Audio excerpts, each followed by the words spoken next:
Au cœur de la mêlée, notre émission du lundi soir sur Sud Radio avec Yoann Huget, Philippe Spanghero au sommaire. Ce soir, le 15 de France retrouvé à Cardiff.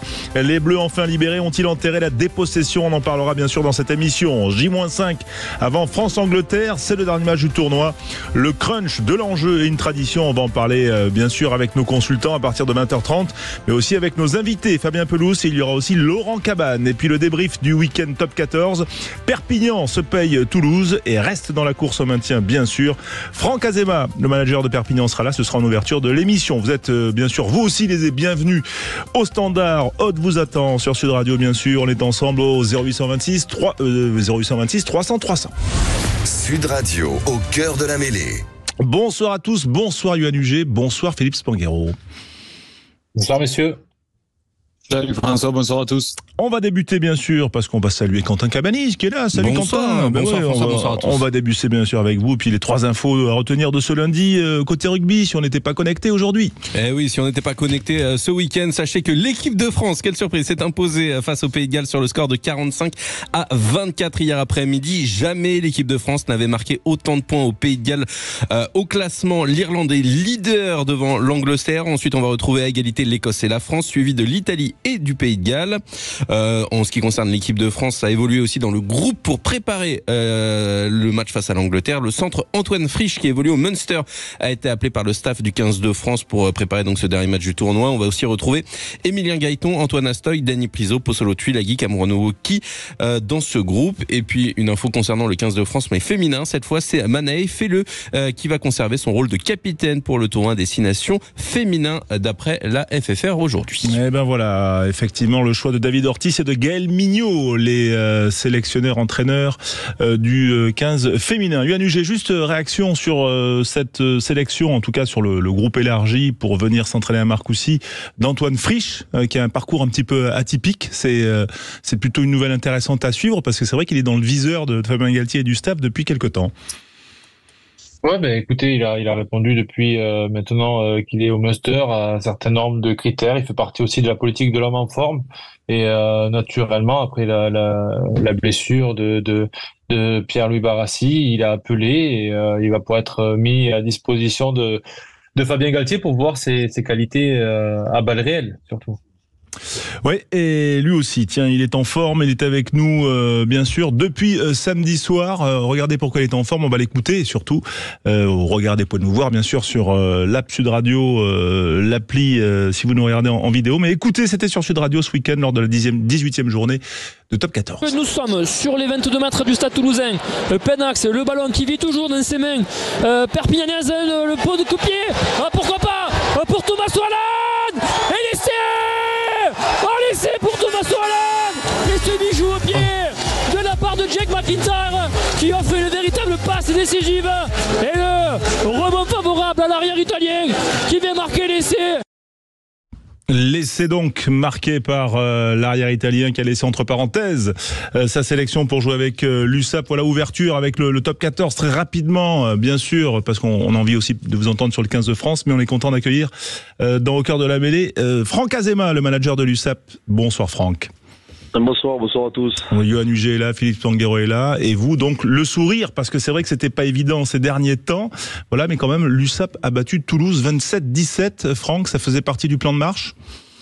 Ouais, on n'a pas trop de choix. On sait que tous les matchs vont être décisifs pour nous, en particulier à domicile, mais il nous faudra aussi aller chercher des points si on veut que ça dépende de nous.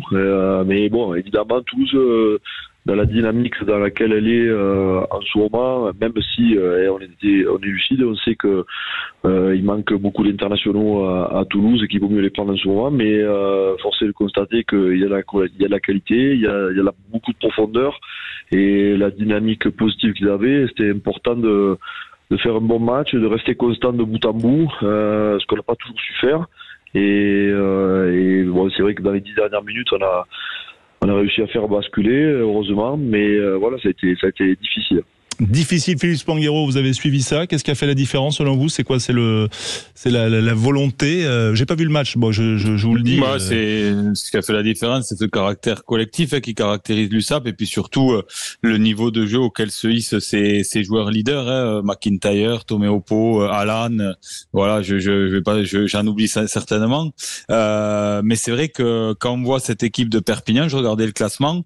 Donc il y a un premier break créé quand même avec Oyo, je trouve, à 10 points dans la lutte au maintien. Mais c'est vrai que quand on voit cette dynamique du côté de Perpignan, qui est la meilleure dynamique de top 14, on peut même se prendre à rêver du côté de l'USAP et de regarder un peu plus haut, parce que c'est tellement serré entre la 13e et la 6e place, il n'y a que 9 points pour intégrer le top 6. Donc ma question pour Franck, c'est... sans mettre la charrue avant les bœufs, est-ce que cette dynamique, elle vous pousse à regarder un peu plus vers le haut maintenant avec ce premier break créé avec Oyo? Non, je sais pas si je vois la qualité de Oyo qui lâche rien et qui est fidèle à son état d'esprit et la culture qu'elle arrive à pérenniser au cours des années. Mais c'est aussi nous, depuis le début, on a manqué notre début de saison. On traîne ça évidemment, nos 4 premiers matchs perdus. On est sur une meilleure dynamique sur la deuxième phase évidemment. Mais depuis le début, on est focalisé sur essayer de battre chaque équipe tous les week-ends, se mobiliser sur ça. Regarder devant nous, on sait pertinemment que on peut descendre directement, on peut jouer l'access match comme ça s'est déjà fait à Perpignan depuis 2 saisons. Donc on est suffisamment pragmatique par rapport à ça. On sait aussi, on n'est pas fou, on voit que le championnat est très compact, très serré, mais ça va tellement vite dans un sens comme dans l'autre. On perd 2 matchs, on se retrouve 14e, on gagne 2 matchs, on peut se retrouver aux portes de la 7e ou 8e place. Donc on a envie de rien lâcher, on a envie de maîtriser ce qu'on fait et dépendre que de nous. On n'a pas envie de fermer le robinet, on a envie de s'envoyer, et puis de faire honneur un peu au maillot et de continuer de s'envoyer comme ça. Donc je pense qu'il n'y a pas un stress négatif, il y a du stress évidemment parce qu'il y a des enjeux, mais je pense que tout le monde a envie de bien faire et ça c'est positif. Ouais, les Catalans savent compter. Attention, Franck Azema, il a le compteur du classement et il regarde en haut, il regarde en bas. Puis en plus, il a fait une longue pige en Auvergne où ils savent bien compter aussi. Donc bien, je l'attendais. Franck, j'imagine que hier, tu as regardé comme tous les passionnés de rugby l'équipe de France. Qu'est-ce que tu en as pensé, toi, en tant que spécialiste, que manager d'un club de top 14?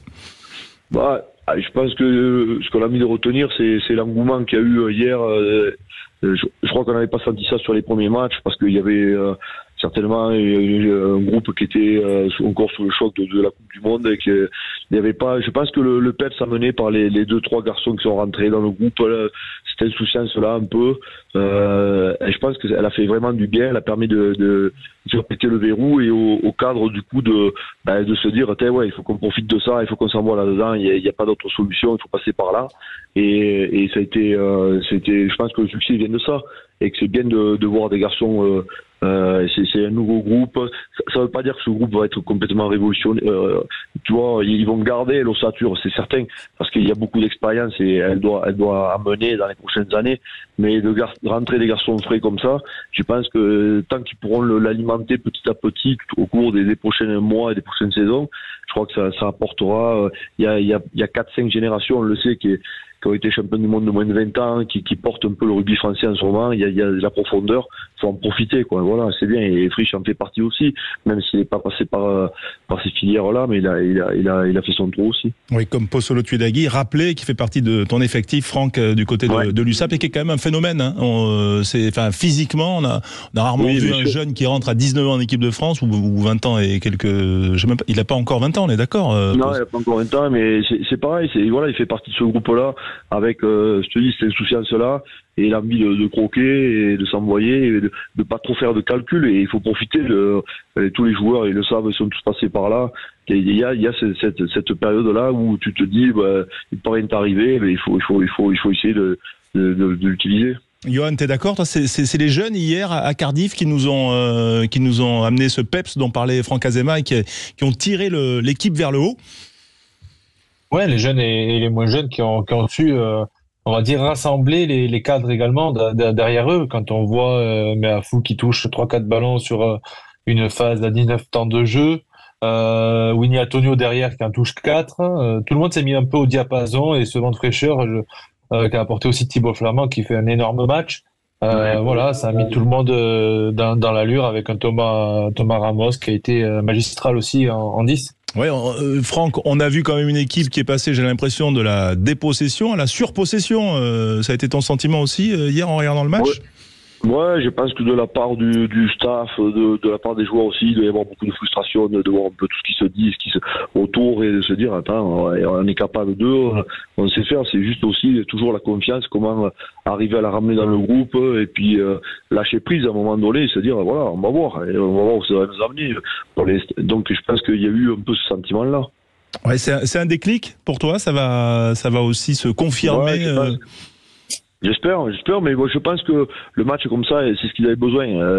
Comme a dit Johan, les cadres, ils sont là, ils savent jouer au rugby, et voilà, c'était retrouver un peu de plaisir, un nouvel objectif. C'est pas facile, il y a eu tellement d'attentes que, ben voilà, il fallait en faire le deuil, et maintenant je pense que c'est fait, basculer sur autre chose, et puis confirmer ça ce week-end, évidemment.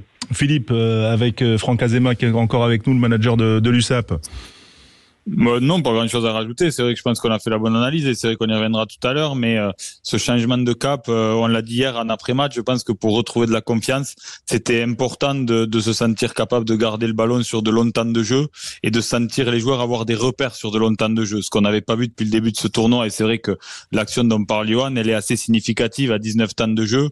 On sent que les joueurs ont leurs repères sur le terrain et je crois que cette confiance, on a pu l'acquérir en première période parce que on recolle à chaque fois, on a 60% de possession et malgré tout on a du mal à décrocher alors qu'on a la possession et l'occupation, mais on ne s'est pas délité comme les matchs précédents parce que on a su bien utiliser le ballon, je pense. Franck, ils ont fait péter physiquement, je pense aussi. Ils ont fait beaucoup péter dans le ballon comme ça laisse des traces. Et à la 60e, ils ont explosé ces Gallois. Et notamment sur la qualité du coaching français, voilà, qui a aussi fait la différence. C'est vrai que voilà. J'ai été étonné qu'il change aussitôt. Par contre, je me suis dit, après il a eu comme quoi il a eu raison, mais c'est rare à ce niveau-là de faire entrer à la 50e autant de monde. Mais il a fait aussi contre l'Italie et il a refait. Voilà, il a son process. Franck, tu partages? Oui, je crois que ce que je disais tout à l'heure, il y a tellement de profondeur aujourd'hui. C'est vrai, quand tu vois Thomas Ramos aujourd'hui qui est capable de, on le sait, c'est pas nouveau, il joue pas à l'ouverture depuis aujourd'hui, mais voilà, la justesse qu'il a eu dans le jeu, c'est quelqu'un qui a du tempérament, il va pas lâcher. Donc et avoir de la profondeur sur le banc comme on en a en ce moment, il faut savoir l'utiliser et saper. Voilà, je pense pas que toutes les nations aujourd'hui puissent avoir un banc comme l'équipe de France et ça il y a encore des garçons qui sont en groupe qui peuvent apporter, donc c'est bon pour la confiance. Dernière petite question, Franck Azema, sur le match qui arrive, c'est-à-dire France-Angleterre samedi soir que l'on va vivre sur Sud Radio. Est-ce que les Bleus vont on va dire autant mettre la main sur le ballon? Est-ce qu'il faut aussi rééditer ce type de performance ou au contraire ajuster là et peut-être davantage jouer au pied? Comment tu vois les choses face à une Angleterre quand même retrouvée face à l'Irlande? Ouais, je pense qu'il faut pas trop leur laisser non plus le ballon, on l'a vu, elle est capable de le tenir et de rien lâcher, elle a été chercher sa victoire, mais voilà, donc je crois que il y aura toujours besoin d'alternance, mais je crois que l'équipe de France elle a retrouvé de la confiance par rapport à ça, à sa possession. Je pense qu'il y a aussi la patte de Patrick et de Laurent Sampéré qui vont apporter ça, qui vont essayer d'appuyer un peu là-dessus aussi, et je pense que ça va plaire à tout le monde. Patrick Arletaz, Possolo Tulagi reste avec les Bleus, tu le sais déjà ça ou tu le récupères? Très fort. Non, mais écoute, cette semaine, c'est pas très grave, on n'a pas de compétition, donc je lui souhaite de rester avec le groupe. Mais honnêtement, quand il est retenu, tout le monde au club est en Catalogne, il est content, et c'est un honneur de pouvoir avoir ce garçon en équipe de France. Bon, et toi, t'es content, Franck, en Catalogne, depuis ton retour, on va dire, qui avait été un peu inattendu? Ouais, écoute, ça va, il y a du boulot, mais il y a beaucoup de conviction, tout le monde beaucoup d'engagement, je parle surtout depuis le début de la saison, de la part de l'ensemble du club, des joueurs évidemment, mais voilà, c'est quand t'es entraîneur, c'est ce que tu recherches. Eh ben, on te remercie en tout cas, on te souhaite une bonne soirée, une bonne semaine, parce que c'est une semaine un peu plus light pour vous, puisqu'il n'y a pas de match de top 14 en attendant la reprise, avec un match notamment le 23 mars qui sera au Oyonnax, donc match capital face au 14e pour l'USAP, désormais 13e, mais qui talonne Montpellier, qui est à 2 points au-dessus à la 12e place. Merci Franck Azema d'avoir été avec nous en direct sur Sud Radio, toujours un plaisir dans le cœur de la mêlée. Dans un instant, on va reparler du 15 de France, bien sûr, jusqu'à 21h. Les invités vont se succéder, et notamment, tiens, ceux qui ont formé les pépites qu'on a vues sur la pelouse de Cardiff. Restez avec nous dans le cœur de la mêlée. À tout de suite. Sud Radio, au cœur de la mêlée, François Trio. Vous nous appelez au 0826 303 ans pour vous aussi donner votre avis sur ce 15 de France. Retrouver Libéré qui nous a enchanté hier sur Sud Radio, bien sûr. Vous êtes les bienvenus au 0826 300 300. Avec nous, Jean-Yves Fauché, le président du club de l'US Ison. C'est entre Bordeaux et Libourne. C'est surtout le club qui a formé Nicolas Deporter avant qu'il aille, bien sûr, franchir un cap du côté du CABBG, puis de l'UBB. Jean-Yves Fauché, bonsoir. Bonsoir. Merci d'être avec nous en direct. Il y a Yohan Uger, il y a Philippe Spanghero, toute la team Sud Radio est là. Et voilà, Franck Azema le disait, les jeunes ont apporté du peps hier sur la pelouse de Cardiff. Est-ce que vous avez trouvé Nicolas Deporter à l'aise pour sa première avec les Bleus? À l'aise, oui, parce qu'on a vu sur tous les plaquages, sur tous les rucks, même si d'après certains dire il aurait raté un plaquage et coûté un décès, mais par rapport à tout ce qu'il a pu apporter sur le match, c'est du détail, quoi. Ouais, vous êtes satisfait de l'enfant de votre club qui, je le disais, se situe entre Bordeaux et Libourne, c'est ça, hein, près de Vers. C'est ça. On est à 3 km de chez Nicolas. D'accord. Et donc, vous l'avez regardé comment ce match, au clubhouse, ensemble? On l'a regardé au clubhouse. On avait ouvert justement le clubhouse pour tous les gamins. On avait une trentaine de gamins qui sont venus voir le match et supporter Nicolas, plus quelques éducateurs et des parents. Voilà. Donc on avait ouvert le club à partir de 15h, on a reçu les gamins, on leur a fait un goûter et ils ont bien sûr supporté Nicolas qui on espère viendra les voir avec ses nouvelles capes. Voilà, avec son nouveau maillot bleu, parce qu'il en a quand même des maillots de champion du monde des moins 20, mais là c'est quand même une progression assez fulgurante quand même. C'est une marche supplémentaire, oui. C'est une marche supplémentaire qui va continuer, j'espère, parce que comme si on dit que on cherche pas une équipe qui gagne, on espère qu'il va rentrer samedi soir. Ouais, Yohan et Philippe, d'abord Yohan, mais c'est vrai qu'on les a trouvés complètement à l'aise. Enfin, moi du stade, il n'y a jamais eu un moment un peu d'émotion, un peu rattrapé et c'est quand même impressionnant le Millennium, Yohan, et on les a sentis à l'aise comme des poissons dans l'eau là, ces jeunes hier. Hein. Ouais, c'était incroyable. Ils ont été totalement décomplexés du début à la fin. Ils ont pris des initiatives. Je vois sa première percussion pour se mettre dans le match où il assoit le Gallois. Derrière, il fait une large inversion, c'est-à-dire qu'il contourne tout le monde. Il a le ballon, il garde le ballon quand il faut, il joue juste. Non, il a été très bon pour une première, je trouve. J'ai trouvé les médias un peu durs avec lui. Sur cet essai-là, alors que bon, oui, il y a un passage à vide en plus.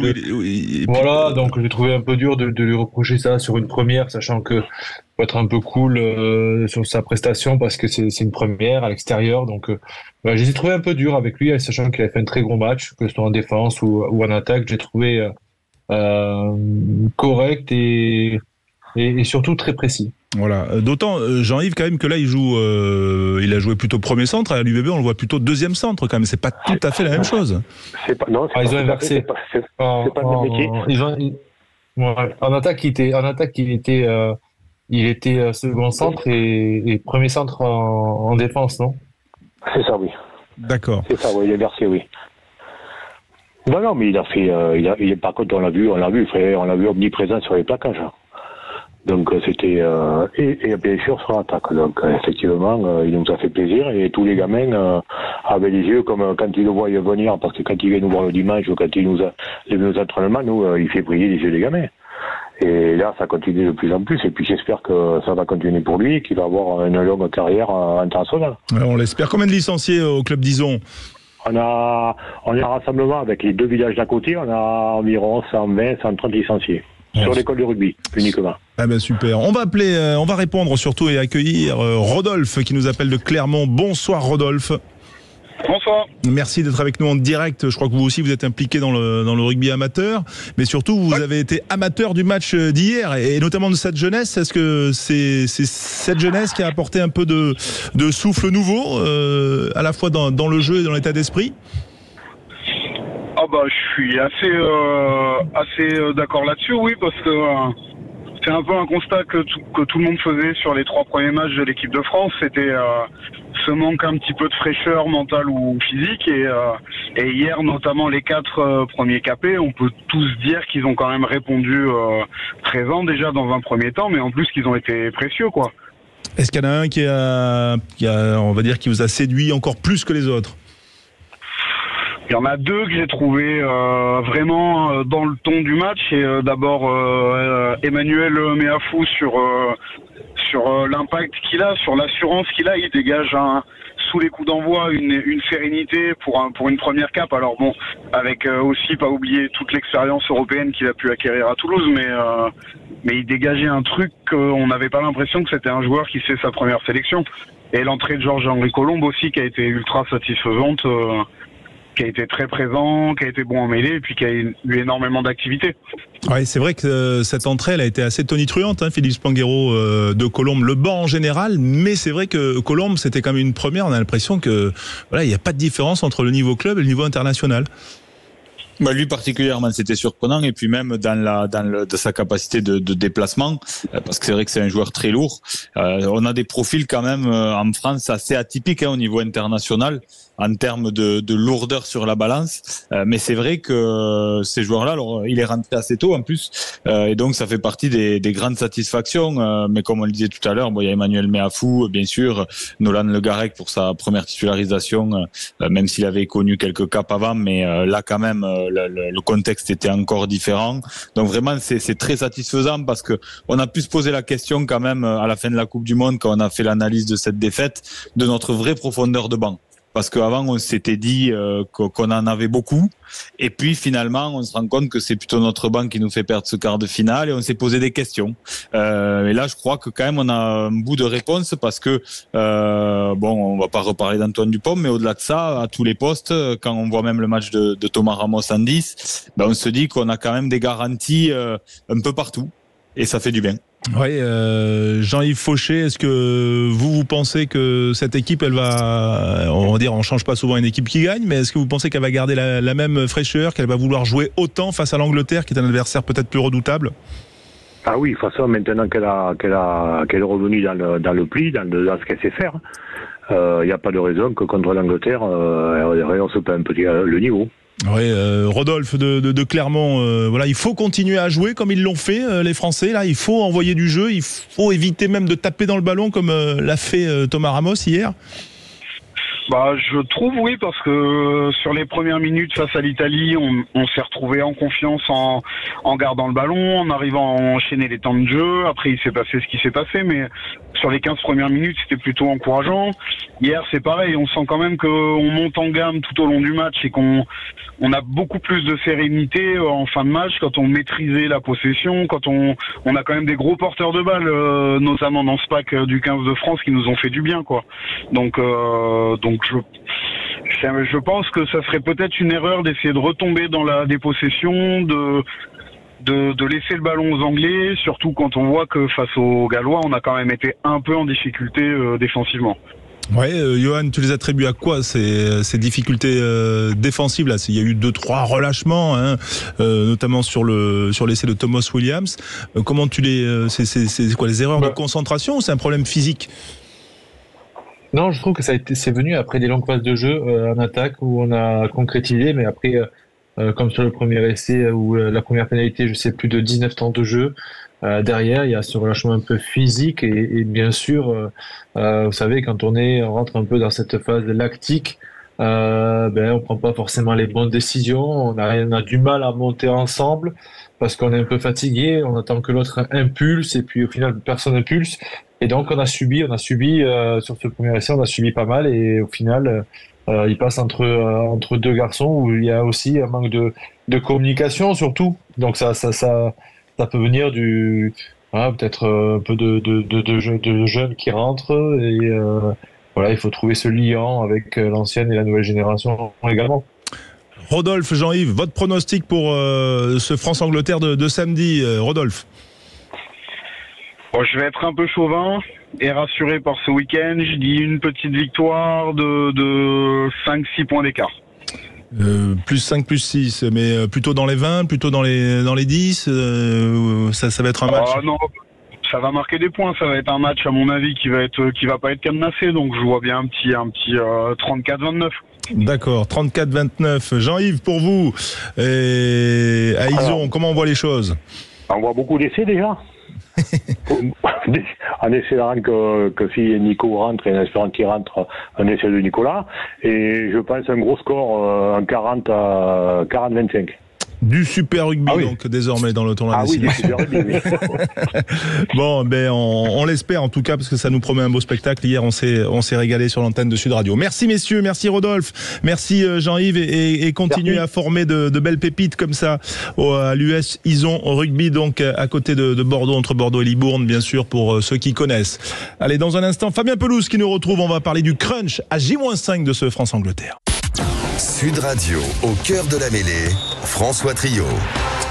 20h30 au cœur de la mêlée, l'émission rugby du lundi sur Sud Radio, le MAG avec Yohann Huget, Philippe Spanghero et vous bien sûr au 0826 300 300. On revient sur ce tournoi des 6 nations. On a parlé forcément de cette belle victoire des Français face aux Gallois. On va parler du crunch avec Fabien Pelouse qu'on va accueillir dans un instant. Mais avant cela, les 3 infos à retenir si vous nous rejoignez dans au cœur de la mêlée avec Quentin Cabanis, l'homme qui surveille tout. Alors on en parle depuis une demi-heure déjà, François. Évidemment, le succès de l'équipe de France face au Pays de Galles, 45-24. Les Français qui ont inscrit leur plus grand nombre de points dans l'histoire du côté du Pays de Galles ce week-end. Donc voilà, petit exploit pour les Français. Juste, je me permets, parce que oui, 45 points au Pays de Galles, mais il y avait eu un 51-0. Oui, mais c'était en Angleterre. C'était à Wembley, et il y avait Fabien Pelouse qui va nous rejoindre. C'était un teaser. Deuxième info. Très bien. Je voulais continuer justement avec le classement. Après ce succès, l'Irlande est leader avec 16 points devant l'Angleterre, 12 points. Ensuite, on va retrouver 2 équipes à égalité à 11 points, l'Écosse et la France. L'Italie est 5e et le Pays de Galles 6e. Les Français qui, en cas de victoire, devraient pouvoir s'assurer une seconde place et pourquoi pas une première, même si ça paraît extrêmement improbable. Pour continuer avec cette équipe de France, donc on va retrouver des nouveaux joueurs pour préparer la dernière rencontre de ce tournoi destination, et notamment le centre Antoine Frisch qui évolue du côté du Munster. Et puis dernière nouvelle, c'est que dans le 15 de France féminin, Manaé Felleux restera capitaine pour l'équipe de France. Merci Quentin, toutes les infos bien sûr pour être à jour et pour accueillir Fabien Pelouse. Bonsoir Fabien. Bonsoir François, Yohann, Philippe, et bonjour Fabien. Voilà, ancien deuxième ligne du 15 de France et surtout toujours recordman du nombre de sélections. Alors samedi à Lyon, Fabien, Gaël Fickou va fêter sa 90e sélection. Enfin c'est rien par rapport à 118. Ah si quand même, c'est pas mal, hein, 90. C'est pas mal. Alors, disons qu'on commence à faire partie des meubles à 90 sélections, c'est sûr. Est-ce que ça compte quand même là quand on est à 90, tu l'as vécu, on se dit tiens, allez, il faut passer la barre des 100. On est tracté par ce record? Chacun le vit un peu différemment, mais effectivement, les objectifs, des fois, ils sont assez personnels et ils rejoignent les objectifs collectifs. Donc, chez Gaël, au même titre que d'autres, là, sur ce début de tournoi, a un peu été chahuté par les médias, etc. Et donc, je pense qu'il doit se servir aussi de tout ça, finalement, pour se motiver. Et on a vu que ça doit marcher parce que il a fait un sacré match samedi. Ouais, il a marqué un essai, c'était le premier des Bleus, ou le deuxième, enfin en tout cas c'était en première mi-temps. Philippe Spanghero, il va rééditer cette performance, vous le pensez, contre les Anglais? C'est un facteur de motivation supplémentaire pour un joueur comme Gaël Fickou, qu'on a vu effectivement à un très bon niveau hier à Cardiff? Honnêtement, je sais pas. En tous les cas, je suis content qu'il ait retrouvé aussi de la confiance et de la fraîcheur. Alors, j'ai vraiment l'impression que le physique va avec le psychologique. C'est pas une découverte, mais on a senti cette équipe libérée et Gaël se mettre au diapason. Il a retrouvé son rôle aussi de leader de la défense. Et c'est un joueur qui a beaucoup de responsabilités dans ce groupe, même s'il a pas pris le capitanat officiellement. Donc, il faut le porter aussi, ça, ce poids des responsabilités, parce que c'est un relais entre le staff et les joueurs depuis un moment maintenant. Et donc, Gaël fait partie des joueurs aussi avec ce nombre de sélections qui a pas trop coupé. Donc, c'est humain d'avoir des petits moments de creux. Mais là, je pense en effet, j'espère pour le 15 de France que il a retrouvé sa fraîcheur pour finir en apothéose ce tournoi. Yohan Huget, Fabien Pelouse, vous avez vécu des France-Angleterre. En quoi, Yohan, ce match est différent? Ce fameux crunch, est-ce que même quand là on ne joue entre guillemets qu'une deuxième place, même si mathématiquement on peut être premier, mais enfin ne rêvons pas, juste la victoire contre les Anglais suffit elle-même, Yohan? Bien sûr, pour réussir un tournoi, des fois quand il est perdu, battre les Anglais, que ce soit à la maison ou chez eux, on peut valider le tournoi comme ça. Après, on rentre dans le détail sur la performance de tout un tournoi, mais c'est sûr que quand on bat les Anglais, on a fait déjà une grosse partie dans le tournoi et on sent, c'est comme un derby. On nous en parle toute la semaine. Il y a des vieilles images qui remontent, qui sortent, des petits accrochages. Mais c'est un sentiment parce qu'on s'aime pas et c'est ancestral. Fabien, c'est fait partie, parce que toi Fabien, en tant que joueur et capitaine, tu as souvent participé aux conférences de presse et tu as joué beaucoup de France-Angleterre et tu avais toujours une tendance un peu à démystifier cela. Est-ce que c'est toujours le cas? Ça fait partie entre guillemets du folklore, ou alors vraiment il y a une motivation supplémentaire? Parce que ça faisait partie de mon job, en fait, de remettre un petit peu l'équipe dans des considérations sportives, parce qu'on peut vite se laisser prendre par finalement l'événement hors sportif, en fait, parce qu'il y a deux événements, enfin, où il y a plusieurs événements au cours d'un match. Il y a l'événement sportif, ce qui se passe vraiment sur le terrain, et après il y a l'environnement avec la médiatisation qu'il y a autour souvent de ces France-Angleterre. Donc la problématique pour les joueurs, de temps en temps, c'est de rester en tout cas dans cette problématique sportive. Et donc par rapport à ça, c'est vrai que moi de temps en temps j'essaie de démystifier un petit peu les choses pour faire retomber un petit peu la pression, en tout cas au niveau des joueurs, parce que c'est vrai qu'il y a plus de sollicitations des médias, il y a plus de sollicitations des copains qui veulent plus de place, etc. Et donc tout ça il faut le gérer. Et pour les jeunes internationaux, des fois c'est un petit peu difficile de jouer ces matchs-là. Sportivement, là, j'ai pas l'impression que ce soit le sommet du tournoi, mais par contre dans l'événement et dans l'inconscient collectif, oui, ça reste quand même un moment important du tournoi. D'ailleurs sur Sud Radio, 18h minuit, ce sera le dispositif spécial, coup d'envoi à 21h, mais on prendra l'antenne dès 18h. On sera à Lyon, bien sûr. Il y aura des invités, nos consultants, bien sûr, toutes, et puis vous, les auditeurs, au 0826 300, pour vivre ce crunch comme on ne le vit que sur Sud Radio, puisqu'on sera ensemble de 18h à minuit pour tout savoir. Fabien, est-ce que tu as été, on va dire, rassuré par cette équipe de France? Comment tu l'as trouvé hier à Cardiff? Mieux. mieux un peu, même si en première mi-temps on a senti quand même qu'il y avait encore quelques petits flottements, notamment au début en touche, on s'est dit oulala, ça repart un peu pas très bien, mais je crois qu'on s'est beaucoup rassuré aussi physiquement, parce que on a bien vu que les Gallois ont souffert physiquement en seconde mi-temps, donc je crois qu'on s'est retrouvé en tout cas sur ce défi physique, en tout cas ce rapport physique avec les adversaires, et c'est pour ça que je pense que tout n'est pas gommé, toutes les problématiques ou les soucis qu'on pouvait dénoter dans cette équipe de France sont pas réglés, et force de constater que les Anglais vont nous opposer en tout cas en physique au moins plus longtemps que les Gallois. Donc j'écoutais vos auditeurs tout à l'heure qui parlaient de gros scores. Moi, je suis pas sûr quand même. Je suis pas sûr qu'il y ait que ce soit aussi large que ça, et qu'il va y avoir beaucoup de points. Moi, je pense qu'on est parti sur un match où il va y avoir beaucoup d'engagement, et que ça va se jouer peut-être sur pas grand-chose.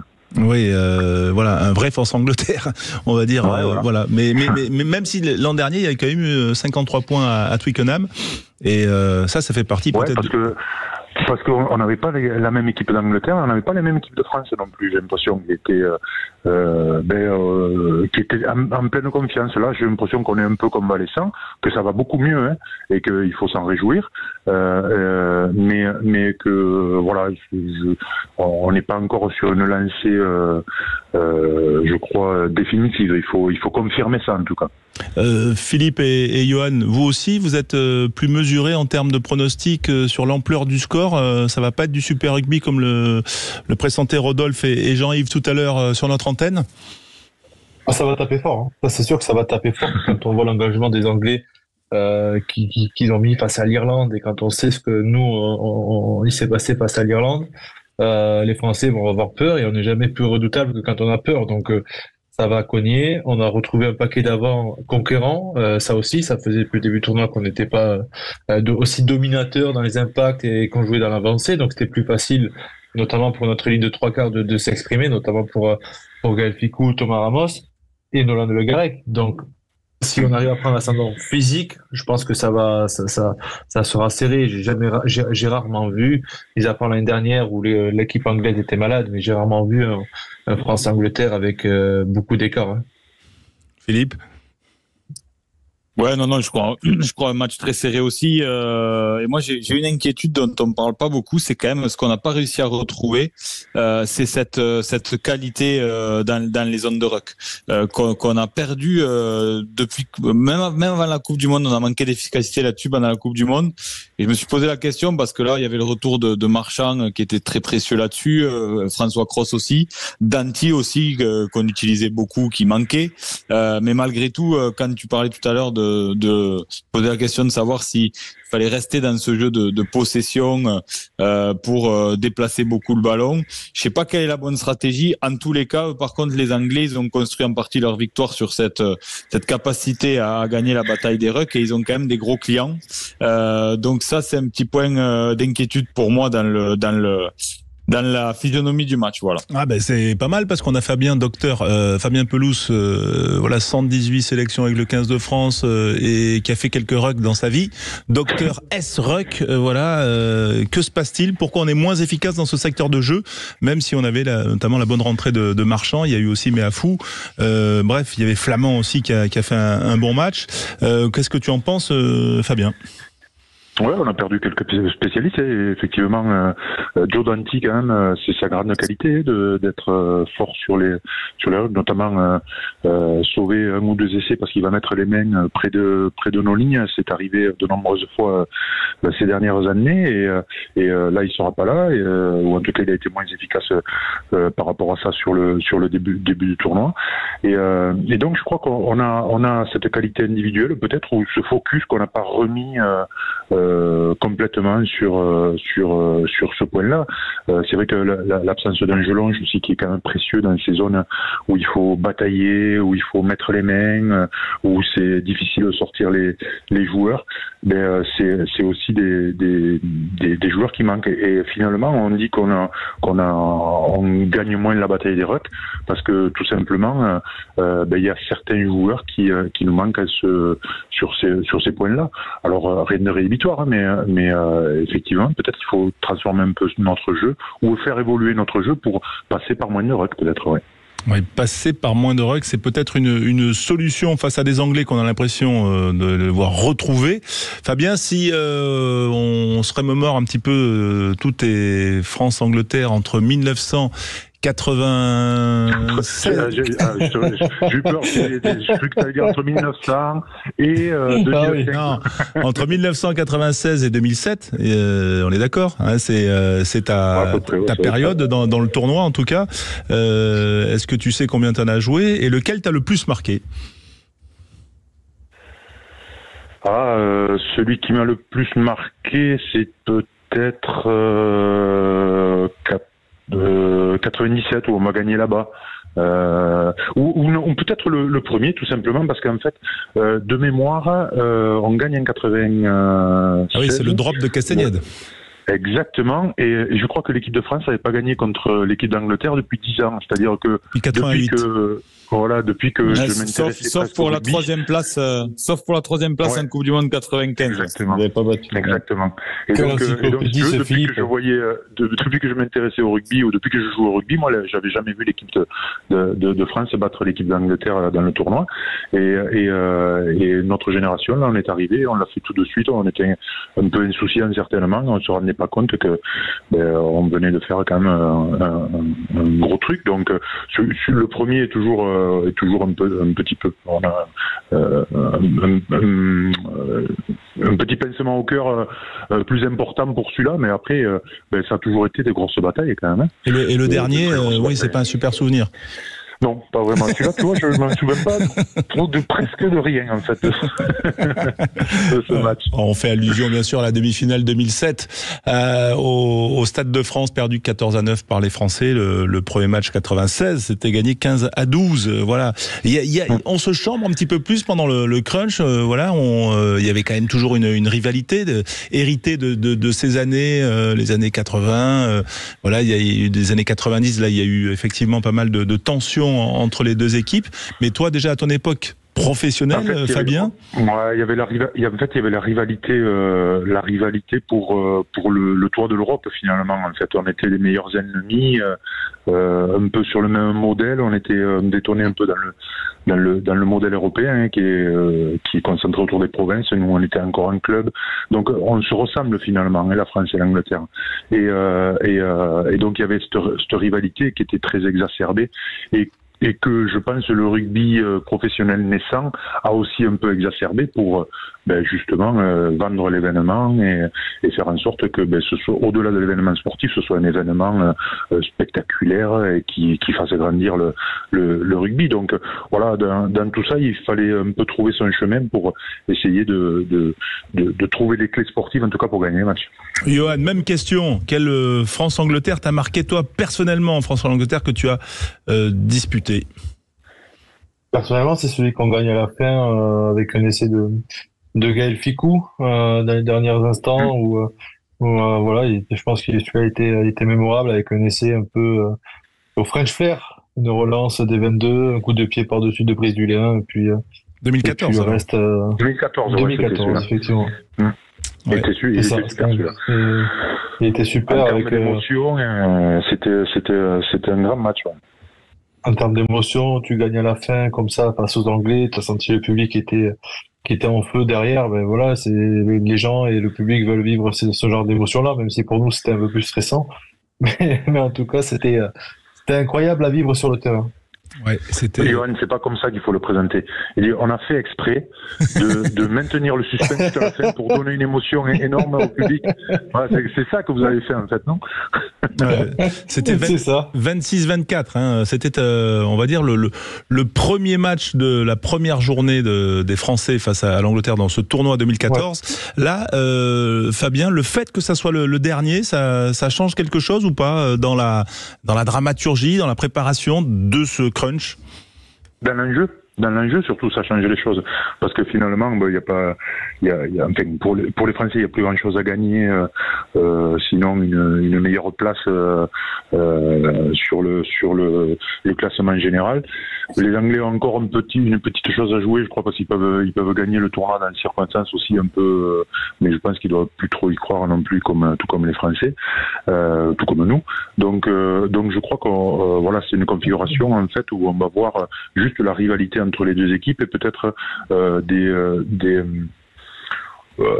leviers internes en fait, parce que l'Angleterre se relève d'une période quand même un peu difficile et j'ai l'impression qu'ils sont quand même sur une dynamique de confiance, notamment après le match de dimanche, et l'équipe de France doit confirmer. Donc je crois que ces deux équipes vont jouer un peu pour elles-mêmes, juste pour voir à peu près leur niveau respectif vis-à-vis l'une vis-à-vis de l'autre. Pas pour le sommet européen, mais certainement pour la deuxième place. Ouais. Eh ben, on va la souhaiter. Après, il y a quand même quelque chose à prendre en compte, c'est les 51 points de l'année dernière. Je pense que les Anglais l'ont pas oublié, ça. Ouais. Ouais.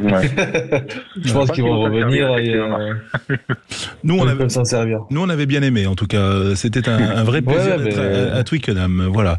On va remercier. Eux l'ont pas oublié. Hein. Ouais, c'est sûr. On va remercier Fabien Pelouse d'avoir été avec nous en direct sur Sud Radio. Toujours un grand plaisir de t'avoir avec nous. Ton éclairage, ton expérience et bien sûr tes bons pronostics. Même si tu ne prévois pas du Super Rugby, mais ça m'étonne pas. Merci Fabien d'avoir été avec nous en direct sur Sud Radio. Dans un instant, vous nous rejoignez aussi au standard de Sud Radio. On va continuer à parler de ce crunch que l'on vivra sur Sud Radio dès samedi à partir de 18h. À tout de suite. Sud Radio, au cœur de la mêlée, François Trio. Au cœur de la mêlée, Yoann Huget, Philippe Spanghero, toujours là, fidèle au poste, bien sûr, tout comme vous, au 0826 300 300. C'est Jérôme qui nous appelle de Bagnères de Bigorre. Voilà une terre qui a produit de grands talents du rugby. Bonsoir Jérôme. Bonsoir François, bonsoir Yoann, bonsoir Philippe. Merci d'être avec nous en direct. Alors, on parle de ce tournoi destination. Alors, avant de parler du crunch de samedi, de ce France-Angleterre, ton regard, Jérôme, quand même sur nos Bleus, enfin retrouvés, enfin libérés, comment tu les as sentis ? Oui, enfin libérés, c'est sûr qu'on a produit beaucoup de jeux, on a tenu beaucoup de ballons, comme ça vous avez déjà pu le dire dans l'émission. On a tenté des choses, des fois un peu contresens.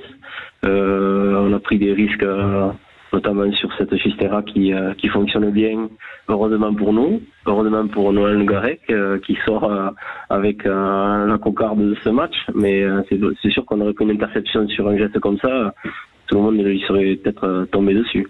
Oui. Alors on a fait beaucoup de jeux, c'est vrai. Yoann, c'est pas mieux. Il aurait pas dû la tenter cette Chistera. Elle est belle aujourd'hui. Ça fait un beau post sur les réseaux sociaux, hein, mais elle était trop risquée selon toi. Qu'est-ce que tu en penses? C'était un geste à tenter. Après, on a senti que petit à petit, il rentrait bien dans son match. Si lui il l'a senti à ce moment-là, c'est que il fallait la tenter. Donc bravo à lui pour le geste et puis pour la beauté du rugby. Je pense qu'on va en parler encore quelques temps quand on va le croiser dans les bars. C'était un hommage à Jean-Baptiste Elissal et surtout à Gareth Edwards dans ce stade de Cardiff. Yoann Huget, elle était trop risquée cette Chistera là de Le Garec hier ou pas? Non, ça fait partie des grands joueurs, il joue à l'instinct et à ce moment-là, il fallait faire ça, il a fait. Il s'est pas posé 10 000 questions et dans ce geste-là, ça montre la maturité du garçon qui se pose pas des questions quand il est sur un terrain de rugby, que ce soit à Cardiff, au Racing ou à Vannes dans son club, mais en tout cas, c'est un garçon qui est pétri de talent et à ce moment-là, il fallait faire ça, il a fait. Ouais. Maxime est avec nous au 0826 300 300. Il rejoint Jérôme. Il nous rejoint sur l'antenne de Sud Radio, passionné de rugby. Bonsoir Maxime. Comment allez-vous? Bonsoir messieurs. Écoutez, ça va très bien, très très bien après cette belle victoire du week-end. Donc on peut mieux qu'aller. Ouais. Qui a fait le meilleur match selon toi? C'est bien Le Garec, l'homme du match? Ouais, Le Garec. Après j'ai revisionné le match. J'ai trouvé que Ficou aussi avait fait un très bon match. Patron des lignes arrière. Et après c'est compliqué que je dirais que c'est aussi collectif parce que devant ça a été très costaud, notamment au niveau de la mêlée. Donc c'est là où on a fait très mal, j'ai trouvé. Donc voilà. Mais après oui, Le Garec a fait une très belle première titularisation. Jérôme, est-ce qu'il y a un autre joueur, on a parlé de Le Garec, mais est-ce qu'il y a un autre joueur que vous voulez faire ressortir? Alors moi je voulais faire ressortir Georges-Henri Colomba qui a fait une entrée pour sa première sélection. Beaucoup l'attendaient à ce niveau-là et je pense qu'on n'a pas été déçus. On a pêché sur d'autres matchs avec nos finisseurs et là vraiment on voyait que c'était un joueur qui était content et même heureux malgré lui de sa prestation et il a apporté vraiment une plus-value pour la fin de ce match. Ouais, Philippe Spanghero. Ouais, mais justement, j'allais demander l'autorisation de prendre la parole. Merci François. Non, je voudrais souligner aussi le retour de Julien Marchand. J'avais dit que je trouvais intéressant de le réintégrer après le match contre l'Irlande. Je pense que c'est un joueur précieux. Il nous a fait énormément de bien en conquête. C'est un joueur très fort en mêlée fermée. Alors c'est pas lui tout seul qui a fait la différence, mais quand même on a été très dominateur à mêlée fermée. Il nous a rassuré aussi en touche et il a un leadership naturel dans cette équipe, sans du tout faire offense à Movaka qui apporte des choses intéressantes, notamment ballon en main. Mais on parle pas beaucoup de Julien Marchand parce que c'est un joueur de l'ombre, mais je pense que son retour a fait aussi beaucoup de bien au PAC français. Ouais, effectivement, le pack français impressionnant. Il va être comme ça, selon toi, Maxime, ce pack aussi performant face aux Anglais qui ont fait un bon match quand même contre l'Irlande. Hein. Oui, c'est ça. Et alors, je le souhaite qu'on fasse le même match et que le pack fasse le même match, mais après, ça va pas du tout être le même match non plus. Alors, c'est pas manquer de respect aux Gallois, mais je trouve que le Pays de Galles, on le voit depuis quelques années, c'est un peu la fin d'une ère. Donc, ils sont en reconstruction et à l'inverse, les Anglais, restent les Anglais. Et surtout sur un crunch, donc je pense que ça va pas du tout être le même match. Ils vont être présents et que pareil, justement, on a fait un très bon match samedi, mais il faudra confirmer face à l'Angleterre et ça sera totalement différent. Ouais. Est-ce que Jérôme, tu le vois comment ? Alors le crunch, c'est toujours particulier, vous l'avez déjà dit. L'engagement physique va faire partie intégrante de ce match. Le jeu au pied, on en a parlé, qu'on n'avait pas utilisé, ou peut-être beaucoup moins que sur les autres rencontres face au Pays de Galles, mais contre les Anglais, il faudra être hyper vigilant sur les ballons hauts. On a pu le voir encore sur Damien Penaud. Il a eu un ballon haut et difficile de le contrôler pour lui. Donc c'est sûr qu'on va être attendu sur cette zone-là. Et après la conquête, le jeu au sol, ils sont toujours à la limite du hors-jeu. Une troisième ligne que j'ai trouvé très très forte contre les Irlandais. Et puis un domaine qu'on n'a pas abordé, que vous n'avez pas abordé encore dans l'émission, c'est l'arbitrage. Moi, je tenais à féliciter les trois arbitres des trois matchs du tournoi parce que on a vu des grands matchs ce week-end, mais on a vu trois grands arbitres qui ont vraiment donné une plus-value au match et qui n'ont pas pris le jeu à leur compte. Et ça, je trouvais ça vraiment quelque chose de assez important à signaler par rapport aux prestations qu'on a pu commenter sur d'autres rencontres. Philippe, vous partagez, Johan aussi ? Ouais, je partage et c'est vrai que c'est bien de le préciser parce que pour avoir de grands matchs, parce qu'on a vu quand même un grand week-end du tournoi, que ce soit en termes de suspense ou de jeux proposés, de nombre d'essais, et c'est en grande partie grâce aux arbitres. Donc il faut savoir le souligner parce que malheureusement pour eux, quand il y a un grand match et qu'on parle pas de l'arbitre, Romain Poite nous disait souvent que c'est là que ça veut dire qu'ils ont fait un grand match, mais bon, ça mérite quand même de souligner qu'on a eu des grands arbitres ce week-end et qu'on a quand même au niveau international de grands arbitres. Ouais. Et d'ailleurs, pour intervenir, pour revenir sur ce que Jérôme, j'avais juste une petite question pour Johan. Moi, ce que je trouve qui est devenu un point un peu négatif, surtout dans le rugby français, c'est souvent sur les chandelles. Je trouve qu'on fait beaucoup d'en avant, alors qu'à l'école de rugby, on nous apprend souvent de se retourner. Comment on justifie ça que les joueurs, à chaque fois, sur les réceptions, se retournent pas et ils font tout le temps en avant, et je trouve que c'est devenu problématique. Oui, très bonne question.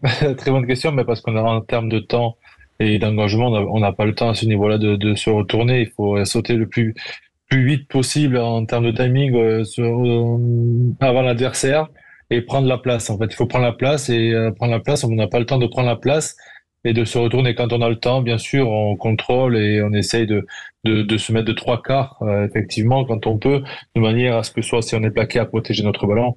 Et quand on monte au ballon comme ça, Damien, sur ses réceptions, je l'ai trouvé très performant comme Léo Barré, et en attaque, il a essayé de claquer quelques ballons en arrière qui ont fonctionné, d'autres oui, d'autres non. Mais on est performant. L'équipe de France est performante dans ce niveau-là, à ce niveau-là, avec des Thomas Ramos qui s'imposent dans les airs, Léo Barré qui était très bon, Brice Dulin aussi qui est très bon. Non, je trouve qu'on a des qualités derrière à faire valoir, notamment Damien Penaud, mais en termes d'école de rugby, on ne peut pas des fois reproduire exactement le même schéma à haute intensité, au niveau, parce que il faut prendre la place. L'essentiel, c'est de prendre la place avant l'adversaire. Jérôme, Maxime, votre pronostic, ça va être notre mot de la fin, votre pronostic pour samedi, ce match qu'on va vivre à partir de 18h, prise d'antenne sur l'antenne de Sud Radio jusqu'à minuit, ce France-Angleterre. Jérôme. Alors, Chauvin, c'est sûr, 22-17.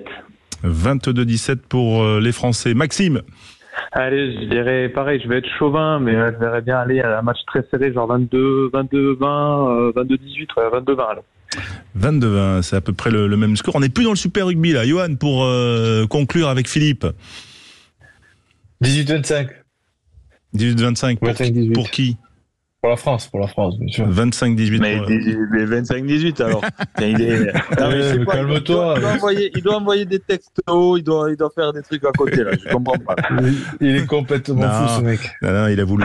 Ah oui, tu veux que je balance exactement ce que tu m'écris derrière, Philippe? Tu veux vraiment que je fasse ça? Arrête, il faut rendre l'antenne, on va prendre une amende après. Philippe, ton prono? 25 à 18 pour les Bleus. D'accord. Bon, mais je viens de dire ça. Eh bien, vous êtes d'accord, vous, voilà, c'est ça qui est beau. On termine, on est d'accord. Allez, merci messieurs, merci Jérôme, merci Maxime pour votre fidélité sur Sud Radio. Johan, Philippe, bien sûr, on se retrouve ce week-end. Merci et puis, beaucoup. n'oubliez pas, samedi, 18h, la prise d'antenne pour cette soirée France-Angleterre. Excellente soirée, les clés d'une vie, Jacques Pessy, avec Jean-Luc Reichmann.